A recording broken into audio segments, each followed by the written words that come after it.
A partir de este momento, estamos contigo, contigo unidos, contigo y tus problemas. RCR presenta Contigo, Andrés Velázquez. Muy buenas tardes a todos los oyentes de su RCR 750. Estamos en una nueva emisión de la serie de programas Contigo, correspondiente hoy miércoles 20 de octubre, Contigo Andrés Velázquez. Y como siempre, pues nuestro fraterno saludo a todos aquellos amigos que miércoles a miércoles están pendientes de su programa Contigo Andrés Velázquez. Como siempre, nuestro agradecimiento a Jaime Nestares en la dirección general de la estación, a Willy Recaya en la producción general, a Yair Pacheco en la producción del programa y a José Gregorio González, el maestro de los sonidos, quien permanentemente también nos acompaña formando parte de esta familia y de este equipo de RCR.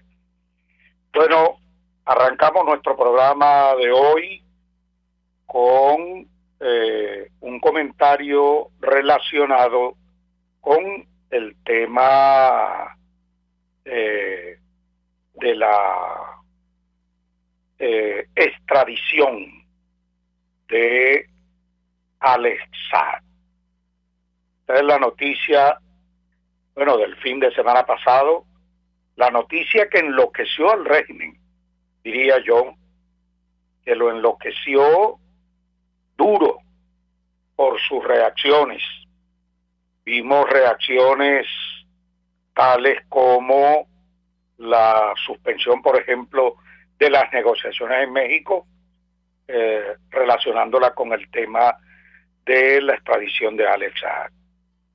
Por cierto, que debo decir que fue un largo proceso legal para que finalmente se diera la autorización de la deportación definitiva o la extradición desde Cabo Verde hasta los Estados Unidos. Y como hemos podido ver, y es importante destacar esto, el tema de cómo se han respetado los derechos humanos, me refiero a que ese largo proceso tuvo que ver precisamente con el derecho que puso en marcha Alex Saab para su defensa, del contrato de bufetes de abogados que contrató Venezuela, bufetes internacionales para la defensa de Alex Saab, que fueron de una u otra manera retardando todo este proceso de deportación. Tal como pudimos ver, no fue torturado, no estuvo nunca en riesgo de perder su vida ni cosa por el estilo, y una vez que llega a los Estados Unidos ya tuvo una audiencia de presentación y ahora procederá el juicio definitivamente. En adelante ya leyeron cargos. En definitiva, lo que denominamos el debido proceso allí está en marcha, aplicándosele a Alex Saab, cosa de la que no podemos hablar en Venezuela, por cierto. Nunca es equiparable, porque la justicia funciona de manera autónoma, de manera libre, es precisamente en democracia. Donde hay democracia, funciona la justicia. Hay sistema judicial, existe el debido proceso para cada uno de los detenidos o de aquellas personas que pasan a ser juzgados por el sistema judicial. Eso no se puede decir en Venezuela. Aquí no hay Estado de Derecho. Y eso lo podemos confirmar con tantos y tantos ejemplos que, nos quedaríamos cortos en relación a citar ejemplos relacionados con la falta de justicia en Venezuela. Pero lo cierto es que esta noticia tan importante era esperada por muchos venezolanos, y lo digo por mí. Yo decía, bueno, ¿hasta cuándo se alarga este proceso? Este sujeto que cometió delitos en este país, que se enriqueció a costa del hambre de los venezolanos, que con dinero público de todos los venezolanos hizo negocio de todo tipo, que armó todo un andamiaje financiero para la dictadura, cometiendo todo tipo de actos corruptos. Bueno, y lo vimos incursionar no solamente en el tema de los alimentos y en la estafa producida por ellos, como por ejemplo las investigaciones hechas en la Universidad Central de Venezuela, en la que se confirmó y se constató que la leche que se traía para esas cajas de Pedeval o de las cajas que ha venido el CLAP y todo esto que venían distribuyendo, no era leche, sino era prácticamente sodio puro que enfermaba a nuestros niños.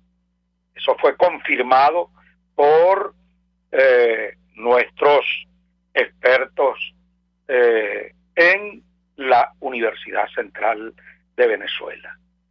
Incursionó en petróleo, por eso digo, no solo en alimentos, incursionó en minería, creando esta empresa Miniturben, la empresa la que antes era Minerven, que fue convertida en Miniturben con la participación de Ale Saad y los turcos, el gobierno turco,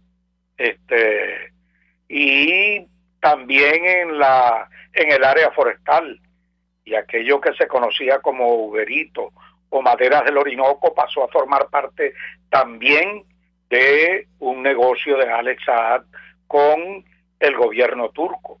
Entonces, bueno, no dejó en lo que no incursionó en materia de negocios Alex Saad.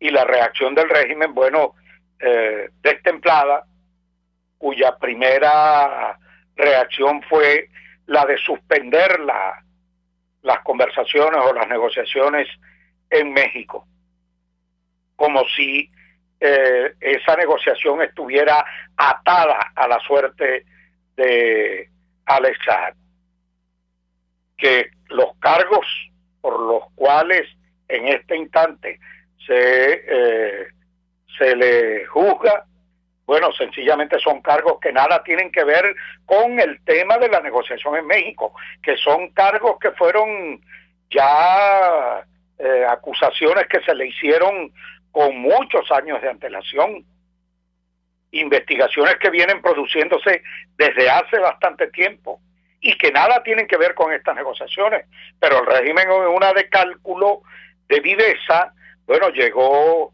como eso de nombrarlo diplomático, que no lo era, y luego nombrarlo como delegado en las negociaciones en México para ver si por esa vía lograba detener la extradición, y habiéndole fallado todo eso, bueno, sencillamente allí lo utilizó de excusa para levantarse de la mesa.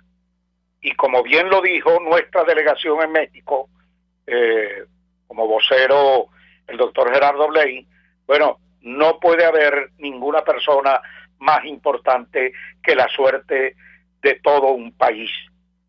Y esa es una frase acertada, concreta, feliz, diría yo, porque nada más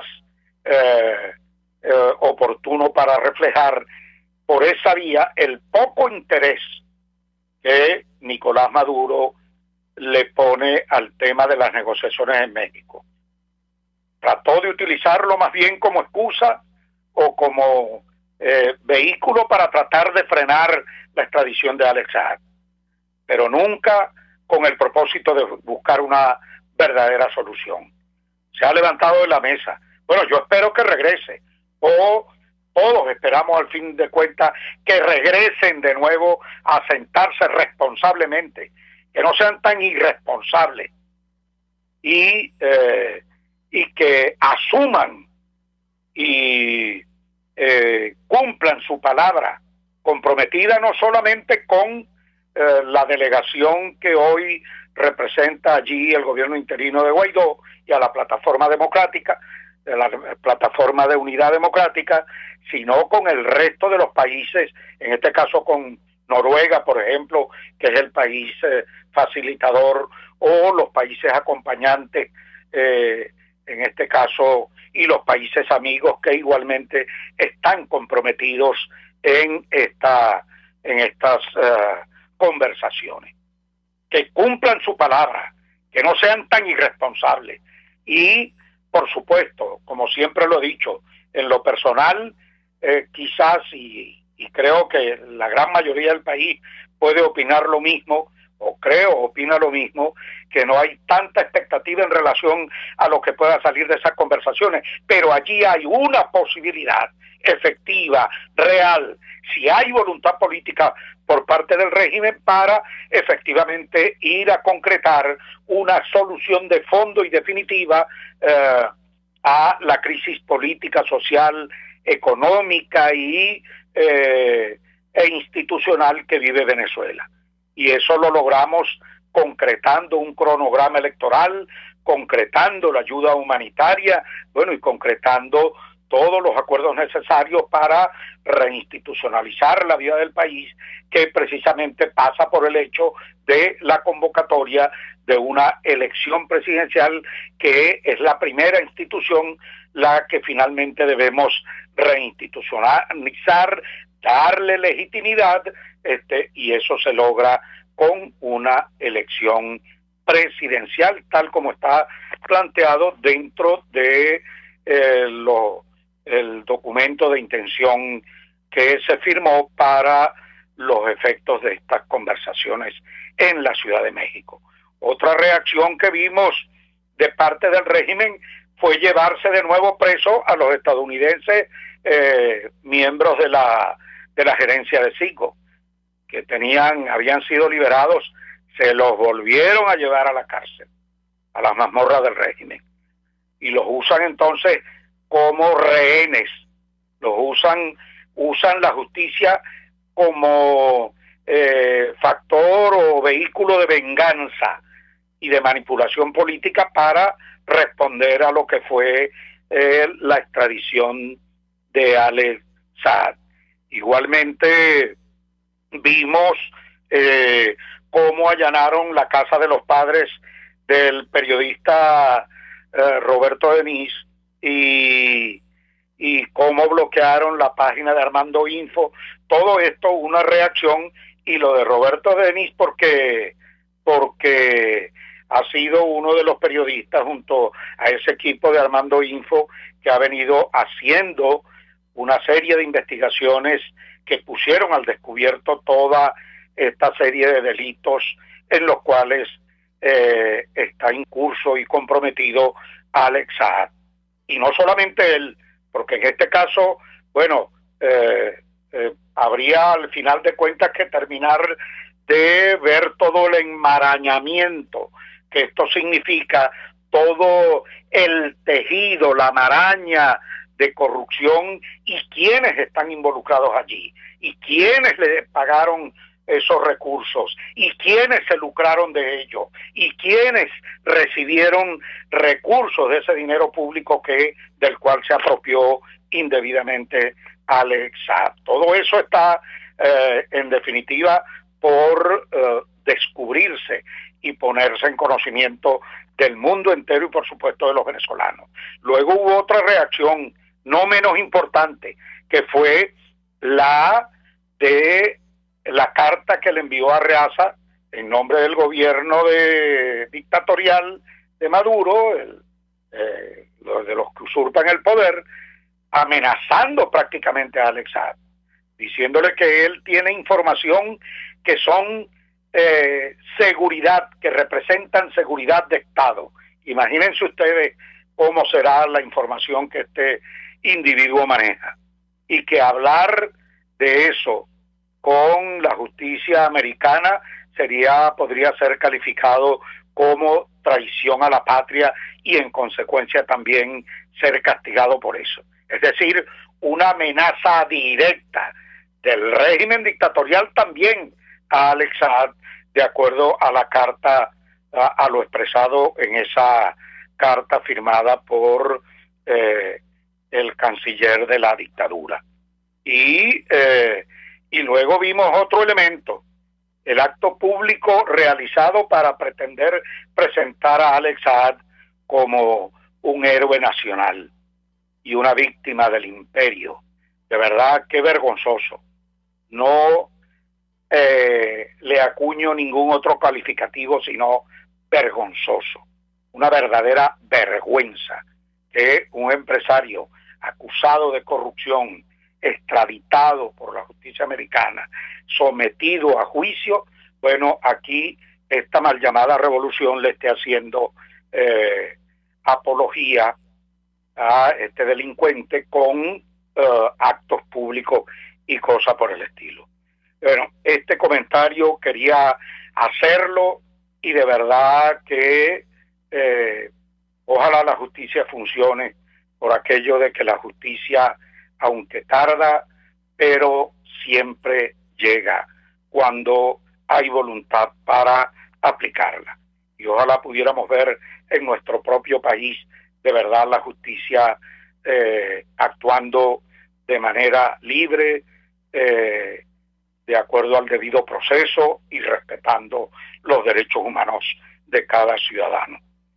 Y el otro comentario que quiero hacer es el anuncio hecho por el régimen en el que señala que van a pagar, anuncio hecho con bombos y platillos, que van a pagarle a los jubilados, a todos los pensionados, un mes de aguinaldo. Ya hicieron el anuncio, junto a un mes de su pensión. ¿Saben ustedes cuánto significa eso? 14 bolívares de estos que llaman digitales nuevos ahora. 3.5 dólares. Esa es otra vergüenza. Y esto es un insulto, al final de cuentas, un insulto por la calle del medio contra los pensionados. No se puede calificar de otra manera. Pretender ese anuncio que se hace con bombos y platillos, dándole, según ellos, la gran noticia a los pensionados y jubilados el día de hoy, de que les van a pagar 3.5 dólares, un mes de aguinaldo y un mes de la pensión, de verdad, que es una cosa que da pena. ¿Cuánto cuesta un kilo de carne? Kilo de carne está en el orden de los 5 dólares. Un kilo de queso o un cartón de huevos, bueno, por encima de esos 3.5 dólares o de esos 14 bolívares que están anunciando con bombos y platillos, le van a pagar a los pensionados. De verdad que esto no tiene justificación ni perdón de Dios. Hasta aquí nuestra primera parte del programa, contigo Andrés Velázquez, correspondiente a hoy miércoles. Vamos a nuestro primer corte y ya venimos con nuestro invitado especial del día de hoy, el doctor Luis Pedro España, quien nos estará acompañando en la conversación de todos los miércoles, referido a un tema de alta importancia, de mucha preocupación y que debe tener o ser del más alto interés de todos los venezolanos, que es el tema de los resultados de la encuesta en COVID, que habla de nuestras condiciones de vida hoy día en Venezuela. Ya venimos.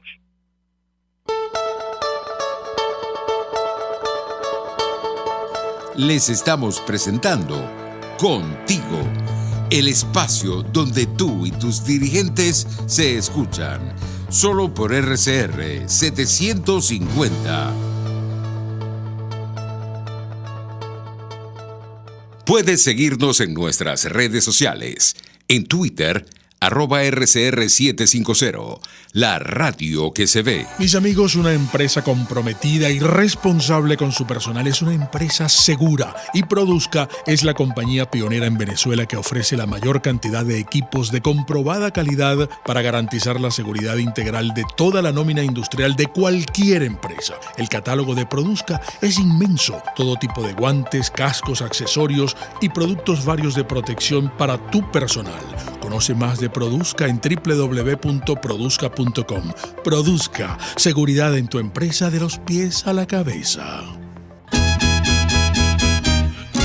Una ventana para las propuestas y denuncias de las comunidades populares de Venezuela. Evelyn Martínez y la Red de Ciudadanos llegan debatiendo problemas y promoviendo soluciones. Es el Radar de los Barrios. Por la autonomía de los movimientos sociales que no pueden ser complementos de partidos o gobiernos.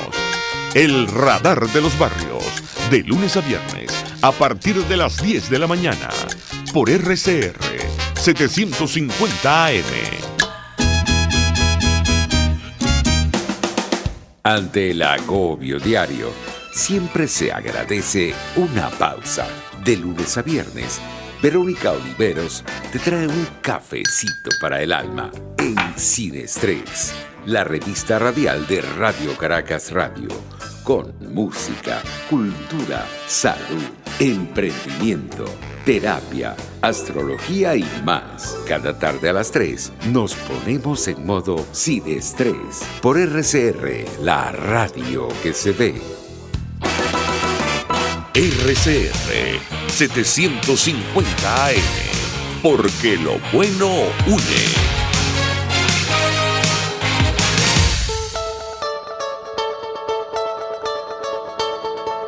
Pluralidad, libertad y respeto. Estás escuchando Contigo, solo por RCR 750.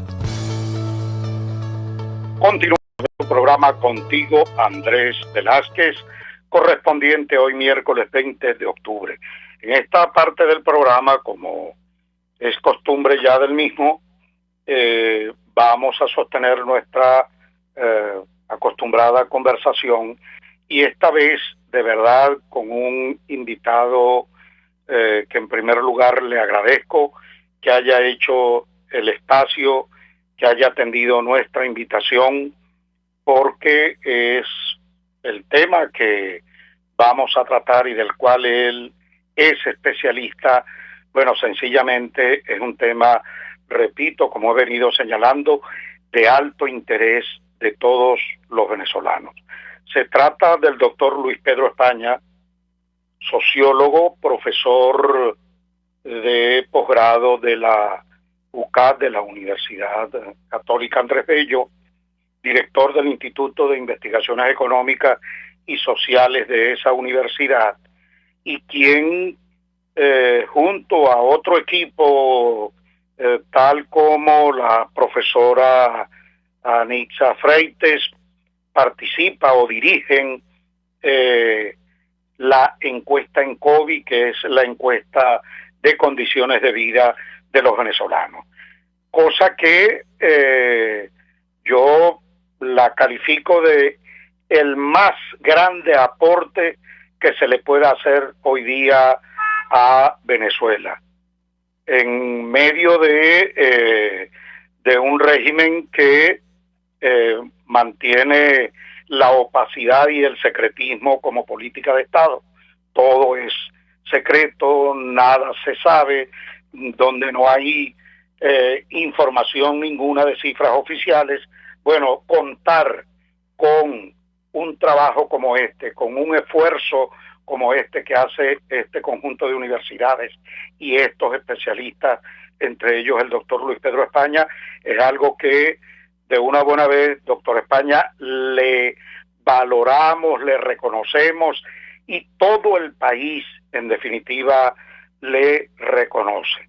De verdad, muchas gracias por atender la invitación, su mensaje de saludo inicial, y bueno, y iniciamos nuestra conversación. Adelante y bienvenido. Oh, gracias, Andrés. Encantado de estar aquí contigo pues, en estos minutos y compartir los resultados de esta nueva edición de la encuesta de condiciones de vida, en donde lo que tú has dicho es cierto. Esto es un esfuerzo realmente muy grande. Fíjate, es una encuesta que entrevista a más de 14.000 hogares, además en un contexto de crisis de movilidad y de pandemia. Para nosotros supuso movilizar a un equipo de trabajo de más de 200 personas en todas las entidades federales, y bueno, cumpliendo por supuesto todas las normativas para evitar contagios y para darle seguridad también a los hogares que estábamos entrevistando. Entonces, este ha sido un esfuerzo muy grande y es un esfuerzo, como tú decías, para tratar de algo que debería hacer el gobierno, la responsabilidad en todos los países, digamos, demostrar esa realidad y esos indicadores básicos para la planificación de políticas públicas la deberían hacer los gobiernos. Bueno, no es el caso nuestro, tenemos ya casi 7 años sin cifras oficiales en el área social, y bueno, de alguna manera en COVID ha tratado de cubrir ese déficit. Y bueno, nada, a la orden, Andrés, para conversar un ratito sobre esos resultados. Gracias, doctor España, de verdad. Bueno, fíjese usted, a mí el estudio me resulta, y a todos los venezolanos, porque con quienes hemos venido conversando sobre el tema, el impacto ha sido, yo diría que demoledor. Y yo, bueno, sobre todo, no vamos a estar intercambiando mucho. Queremos que usted informe, le diga a los venezolanos de esas realidades. Por ejemplo, obviamente el tema del empleo a mí me genera inmediatamente interés. El tema de la desnutrición infantil, el tema de la pobreza. Yo diría que denos usted, doctor España, de acuerdo a su criterio, esos elementos de mayor impacto que deben ser tomados en consideración no solamente por gobierno, sino por quienes aspiran, en todo caso, reconstruir este país, porque el tema de la pobreza va a terminar siendo casi que un compromiso ético de todos los políticos para los efectos de la reconstrucción de esta patria. Así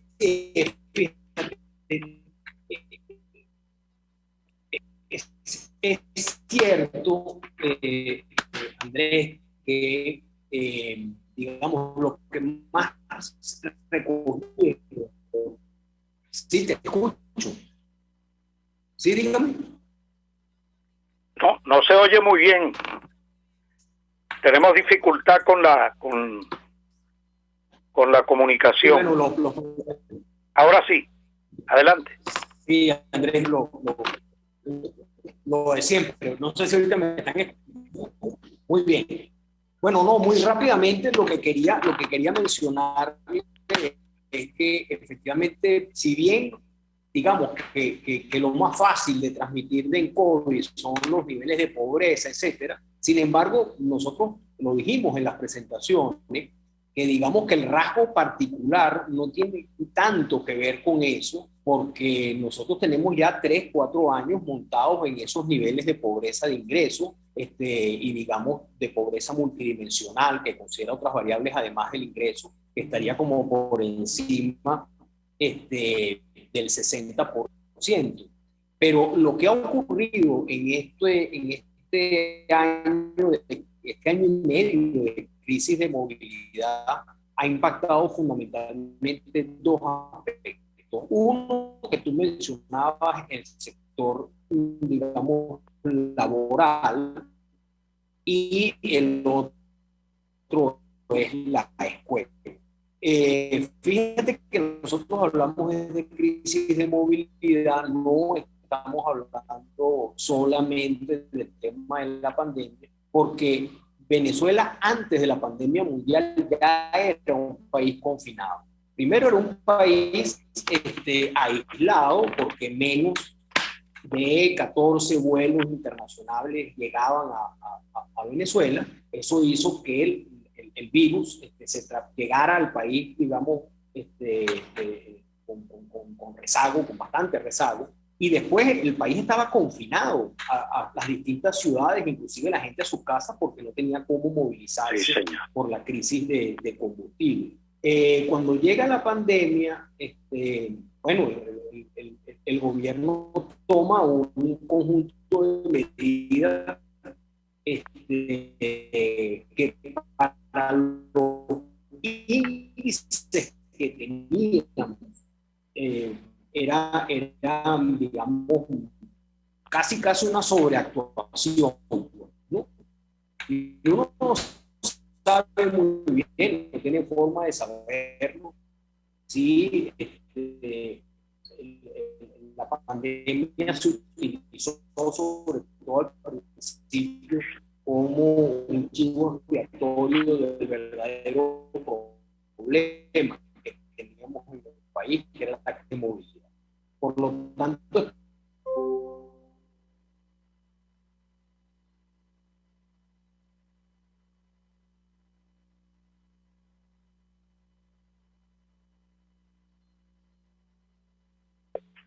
bueno, hemos tenido como siempre, suele ocurrir problemas de conexión. Vamos a tratar de reconectar nuevamente. Si no podemos vía Zoom, que se está, por cierto, yendo con mucha interrupción, hagamos el contacto vía telefónica, a ver si podemos sacarlo vía telefónica, porque para oír con detenimiento y detalle cada una de las informaciones que nos viene dando el profesor España. Y decía yo en la introducción que de las cosas que más impactan tiene que ver con todo el impacto que esto tiene en nuestra población infantil. Uno queda de verdad asombrado de todo lo que está ocurriendo en esta materia, en el tema del empleo y en el tema de la pobreza. Había en la presentación que hicieron de esta encuesta, hablaban de que la pobreza tocó techo. Esa es una frase que me impactó igualmente. Sí. Ya estamos conectados. No, aún no estamos conectados con el doctor España. Vamos a seguir intentándolo, por favor. Y decía que ellos señalaban que la pobreza tocó techo. Es decir, adelante, doctor España, que se interrumpió, disculpe, bueno, gajes del oficio en esta Venezuela, en la que ningún servicio sirve. Adelante. Así mismo funciona, así mismo es, Andrés. No, lo que te decía es que la crisis de movilidad ha impactado dos sectores fundamentales. En primer lugar, el sector, digamos, laboral, y en segundo lugar, la escuela. Pero, por supuesto, los dos son igual de importantes, ¿no? En el caso laboral, bueno, por primera vez en la historia, Venezuela tiene, de la población económicamente activa, que son casi 22 millones de personas, ya descontada de la migración internacional, de ese 22 millones de personas, tenemos 11 millones que están en condición de inactividad. Pero esa condición de inactividad esconde un importante nivel de subempleo. Es decir, la mitad de esos 11 millones, que son 5 millones y tantos, son personas o que ya perdieron la esperanza de conseguir un empleo, eso se llama desempleo desalentado, ¿verdad? Son unas personas que si hubieran oportunidades, pues entonces esas personas regresarían a la actividad económica, pero que se han convertido en inactivos, en jubilados tempranos, la gran mayoría de ellos. Algunas de esas de las trabajadoras han regresado a las actividades del hogar o han comenzado a desarrollar actividades del hogar, fundamentalmente porque no hay empleo, no hay oportunidades. Pero además de este desempleo desalentado, tenemos más o menos 1,5 millones de mujeres que están en condición de cuidado, es decir, están cuidando a niños o a personas de la tercera edad, y que si ellas tuvieran un sistema de protección social en donde dejar al cuidado de instituciones a esos niños o a esas personas de la tercera edad, esas mujeres ingresarían al mercado de trabajo. Adicionalmente a eso, tenemos el subempleo visible, que son personas que trabajan menos de 15 horas, y por último tenemos el desempleo abierto, que nada más, digamos, es algo así como menos de 700.000 personas. Pero si tú sumas todas esas condiciones de subempleo, en Venezuela tenemos aproximadamente 8 millones de venezolanos que quisieran trabajar, pero no hay la oportunidad para trabajar. Uno de los grandes impactos que hemos tenido entre recesión económica y crisis de movilidad es que solamente el 38% de la población económicamente activa está trabajando. Este es un país, Andrés, que no está trabajando, y no está trabajando no porque la gente no quiera trabajar, sino porque no hay condiciones, no hay oportunidades para eso. Pudiéramos decir que está paralizado, pues. Absolutamente. Prácticamente, o sea, absolutamente está paralizado, porque lo que te estoy diciendo, o sea, de 22 millones de personas que podrían trabajar, digamos, solamente un tercio de ellos están en auténtica condición de inactividad, o sea, solamente un tercio de ellos son personas que se dedican al hogar, o están jubiladas, o discapacitados, o están estudiando, por ejemplo. Pero las 2/3 partes de la población económicamente activa, digamos, la mitad de ellos quisieran trabajar, pero no pueden. Y el otro gran impacto de esta crisis de movilidad, que es lo que recoge el COVID de este año, es lo que ha ocurrido con las escuelas. Ese año y medio de parálisis de las escuelas está significando unas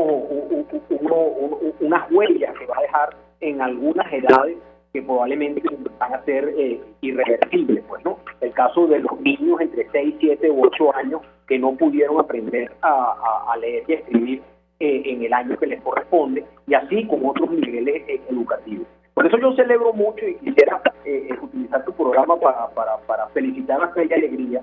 Fe y Alegría está en un plan de reinicio de la presencialidad, con todos, digamos, los recaudos, con todas las necesidades de protección frente a la pandemia, aprovisionamientos de agua, traslado de sus docentes. O sea, están montando una estrategia por etapas para sus más de 800.000 jóvenes regresen a las aulas y niños, y sin embargo uno ve que el sector oficial no hay ningún pronunciamiento, salvo colocar allí una fecha, pero no hay planes de nivelación. Estos niños que perdieron la oportunidad de aprender a leer y escribir en el momento que tenían que hacerlo, para ellos tendría que haber un programa de nivelación. No hay nada en relación a eso, y eso lo que demuestra es que pareciera que la educación no le interesa al gobierno y las consecuencias que ha tenido el cierre de las escuelas por más de año y medio. Doctor España, ¿cómo fue que llegamos a esto en esta Venezuela petrolera que ha manejado tantos recursos? ¿Por qué llegamos a una situación de ruina, a su entender? Sí. De verdad que es una cosa...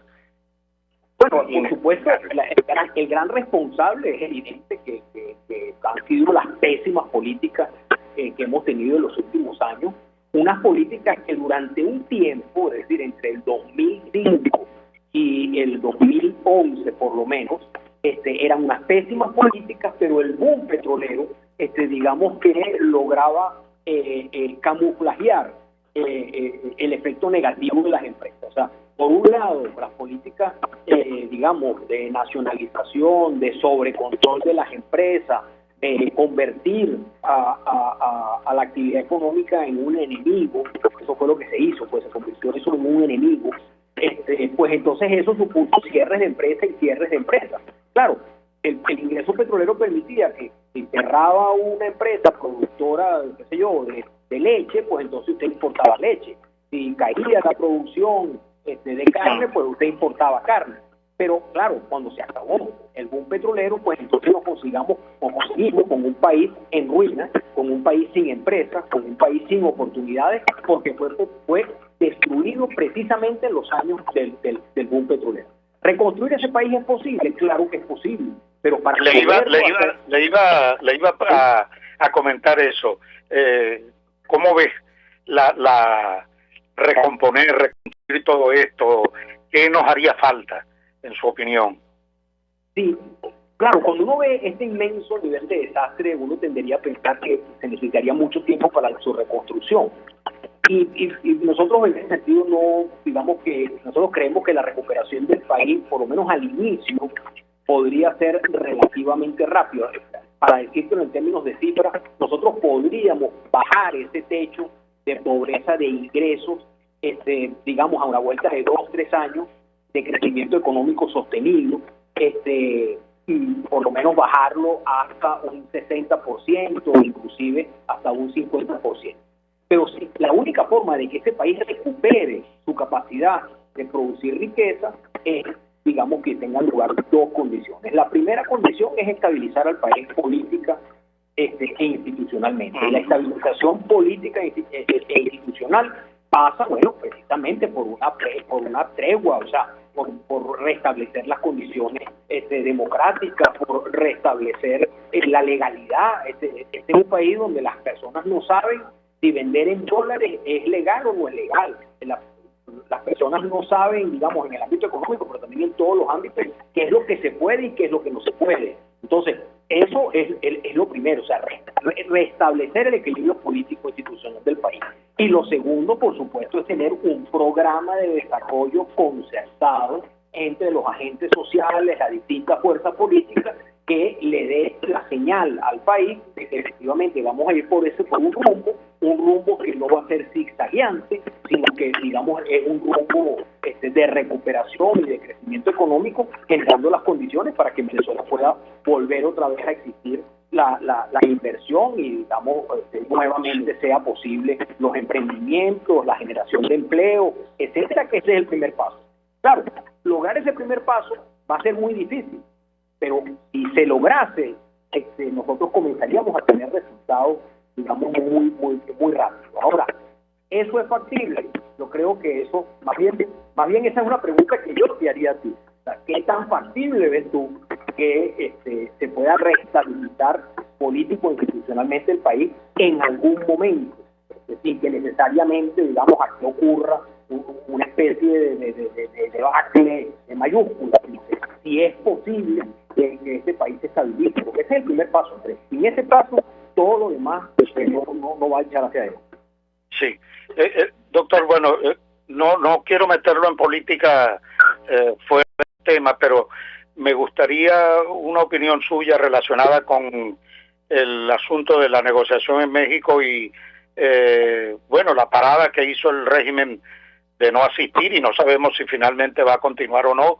Ya vi por allí una información de que el intermediario, el facilitador, que es Noruega, se había retirado hasta su país, y bueno, no sé al final de cuentas si efectivamente el régimen volverá a sentarse.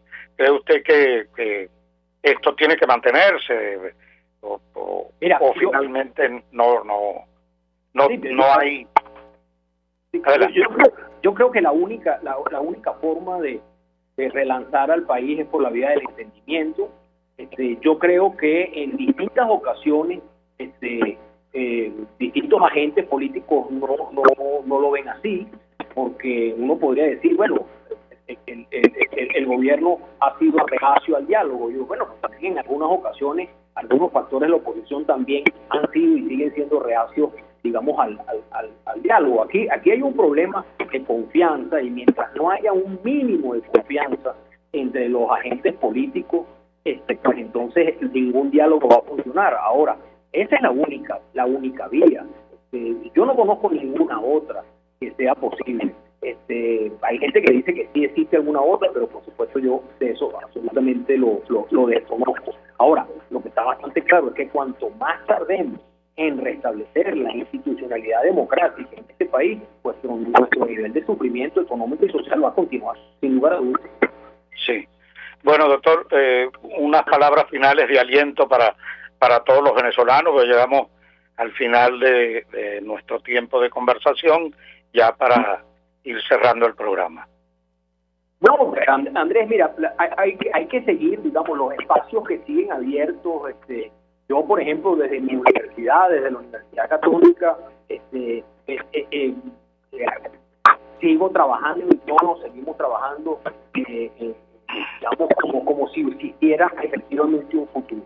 Y eso tenemos que hacerlo todos, o sea, todos los que, el pequeño comerciante, el industrial, el ganadero, tiene que seguir trabajando, tiene que seguir haciendo lo que tiene que hacer dentro de Venezuela, porque lo que sí está claro es que Venezuela no se va a acabar, Venezuela va a seguir, pero si los espacios que todavía funcionan se rinden, si los espacios que todavía funcionan digamos, no siguen trabajando, pues entonces Venezuela va a seguir, pero va a seguir en unas condiciones incluso peores a las que tenemos. Entonces, mientras ese acuerdo no llega, mientras esa resolución político-constitucional no llega, cada uno de nosotros dentro de nuestros espacios tiene que seguir tratando de producir bienes, servicios, educación, salud, en la medida de sus posibilidades, digamos, para seguir atendiendo las necesidades de los venezolanos.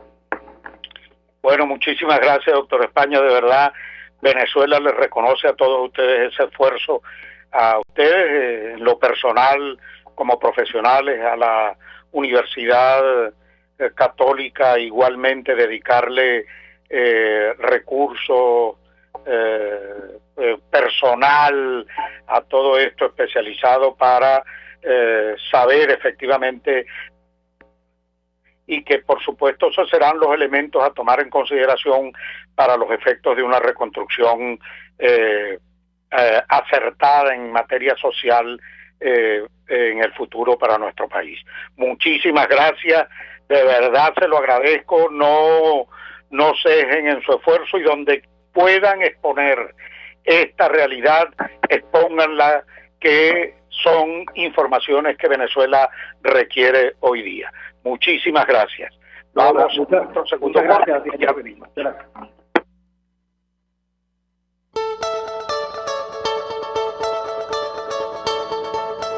Les estamos presentando Contigo, porque nos preocupan las mismas cosas.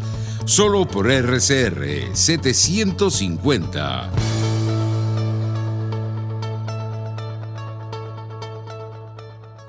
Puedes seguir nuestras redes sociales. En Twitter, @RCR750, la radio que se ve. Hola, les saluda Alfredo Yuncosa y los invito a acompañarnos a Con Seguridad Radio, el programa pensado en la seguridad de los ciudadanos y las organizaciones. Con Seguridad Radio, todos los sábados a las 12 del mediodía, por RCR, la radio que se ve. Voz de América. Información precisa, completa, veraz, objetiva e independiente. Directo a tu pantalla. De lunes a viernes a las 2 de la tarde por RCR 750. RCR 750 AM. Porque lo bueno une.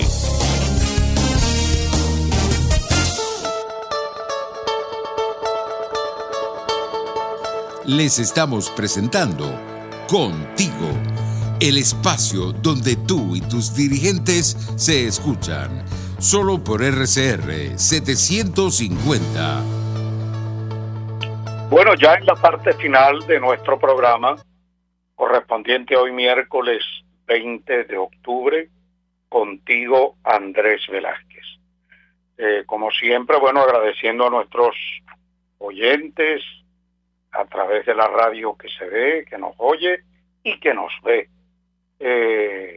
Como hemos podido ver y oír, una interesante conversación con el doctor Luis Pedro España, unos datos interesantísimos relacionados con la encuesta en COVID, la encuesta de condiciones de vida en Venezuela las recomendaciones del doctor España.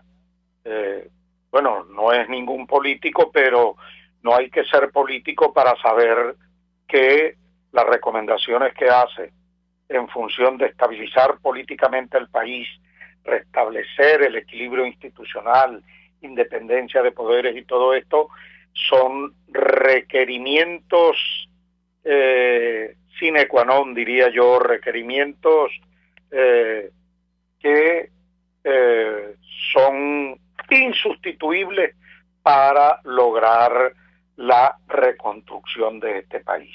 Así lo ha señalado el doctor Luis Pedro España, y además, bueno, estos aterradores datos que tienen que ver con el tema del empleo, que tienen que ver con el tema de la escolaridad, y tal como lo dice el informe, la falta o el abandono de la población en edad escolar, el abandono del sistema escolar en Venezuela, tiene que ver con el tema de la pobreza, porque hay hogares que priorizan alimentar a la familia antes que mandar al muchacho a la escuela, o que comprarle un uniforme o un bulto, un morral, una cosa, una libreta.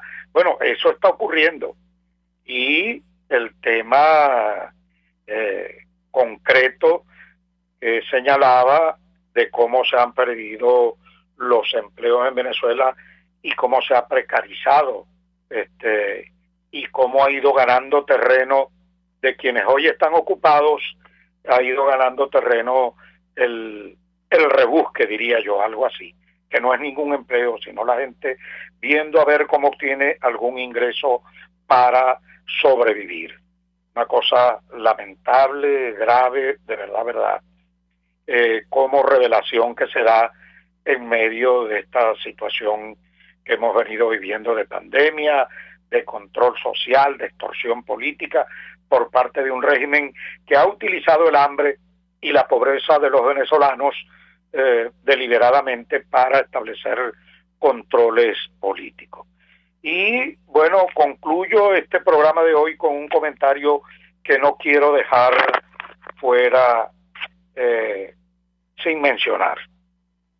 Una declaración de uno de los rectores que supuestamente representa a la oposición en el Consejo Nacional Electoral, Enrique Márquez, dice en su declaración que es bien bueno que han invitado a la comunidad o la Unión Europea, esa misión de observación electoral, para que vengan a darse cuenta de la realidad de la democracia en Venezuela, hacia adentro, y que no todo lo que se dice hacia afuera es verdad.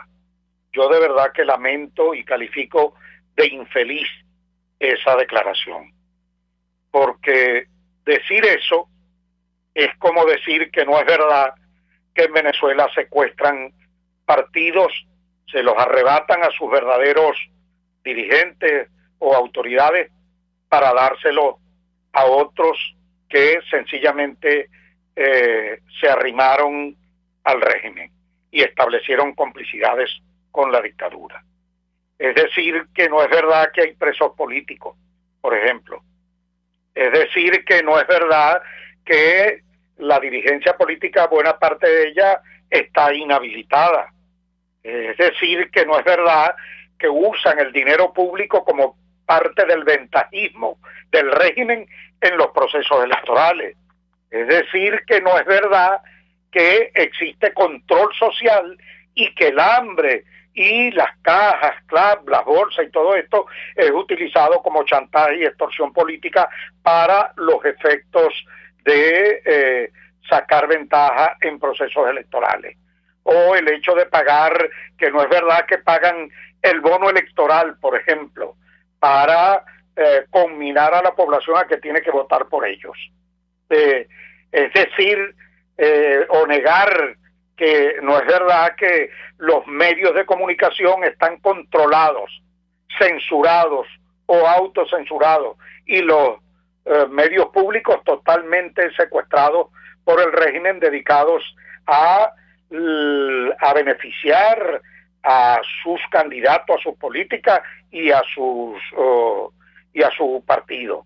Eso es como decir que nada de eso es verdad, y que no es verdad que modifican la ley electoral, que aumentan el número de diputados como les da la gana para hacerse de una mayoría. Bueno, en definitiva, que no es verdad nada de lo que hemos venido denunciando como parte de la falta de libertades democráticas en Venezuela para realizar procesos electorales. Y es como decir que no es verdad que este proceso electoral del próximo 21 de noviembre es un fraude por la calle del medio, donde el régimen tiene todo bajo control, todas las ventajas, y donde, bueno, dará migajas para hacer ver que, en definitiva, aquí hay competencia electoral leal, libre, justa, cosa que no existe. Bueno, hemos llegado al final del programa. Yo quiero agradecer al equipo de RCR, a todos sus quienes dirigen la programación, a Gulisa Arcaya, a Yair Pacheco, de nuevo a nuestro amigo José Gregorio González, que me dicen que está de cumpleaños. Si es así, un abrazo de cumpleaños, José Gregorio. Lamento no estar allá para darle un apretón de mano fuerte, y bueno, ya llegaremos por allá y le llevaremos algún presente. Por supuesto, Jaime Nestares en la dirección general de la estación. Y a todos ustedes, mis queridos oyentes que nos ven y nos oyen, nuestro fraterno abrazo y la invitación para continuar en la programación de la estación, y la invitación para el próximo miércoles en una nueva emisión de su programa Contigo, Andrés Velázquez. Buenas tardes a todos.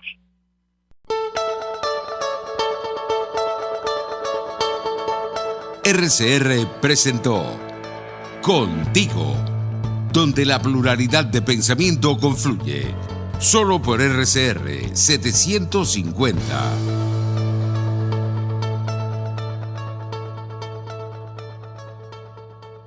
RCR 750 AM, porque lo bueno